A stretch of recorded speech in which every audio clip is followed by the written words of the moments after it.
আলাইকুম এভরিওয়ান। আশা করি সবাই ভালো আছেন।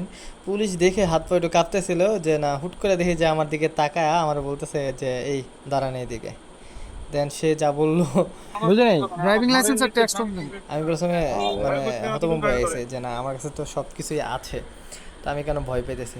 তারপরে আর কি মানি ব্যাগটা বাইর করলাম, খুঁজে দেখলাম যে কোন জায়গায় রাখছি, মনে হয়েছিল যে আনি নাই, পরে দেখি যে না আনছি। এই জন্য একটু ভয় ভয় ছিল মনের মধ্যে। দেন ওনাকে ড্রাইভিং লাইসেন্সটা দিলাম অ্যান্ড ট্যাক্স টোকেনটা দিতে যায় দেখি কার্ডও চলে আসছে, পরে ট্যাক্স টোকেনটা দিলাম। উনি জাস্ট একবার লক্ষ্য করলো যে ম্যাটটা ঠিক আছে, দেন আমাকে আমার ড্রাইভিং লাইসেন্স এবং ট্যাক্স টোকেনটা দিয়ে দিল।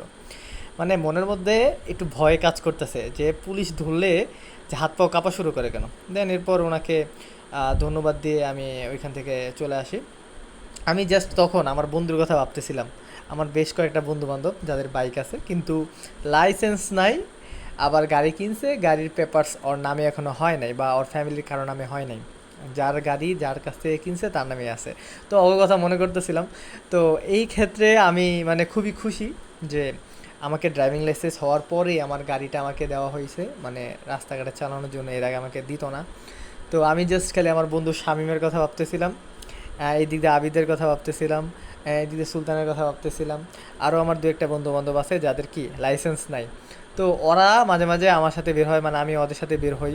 তো ঘুরতে যাই, ডানে যাই, বামে যাই, সামনে যাই, পিছনে যাই, মানে যেদিকে ইচ্ছা যাই। কিন্তু কথা হলো এই লাইসেন্সটা যদি আমাদের কাছে না থাকে অ্যান্ড এরপরে যদি পুলিশে ধরে, যদিও আমরা 2 দিন আগে গাড়ি আনতে গেছিলাম তখন ধরছে, তো গাড়িটা জাস্ট ইউটার্ন নিয়ে জাস্ট দৌড়, আমি আরও 2 কিলোমিটার ঘুরে আসছি। অথচ আমার কাছে লাইসেন্সও ছিল আর গাড়ির পেপারসও ছিল, আমি তারপরেও 2 কিলোমিটার ঘুরে আসছি শুধুমাত্র ভয়ের কারণে।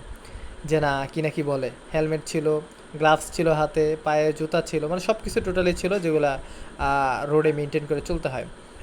তো এরপরও ভয়টাই কাজ করে পুলিশ টুলিশ ধরলে। তো আজকেও সেম জিনিসটাই হয়েছে। আজকে হঠাৎ করে আটকাইছে।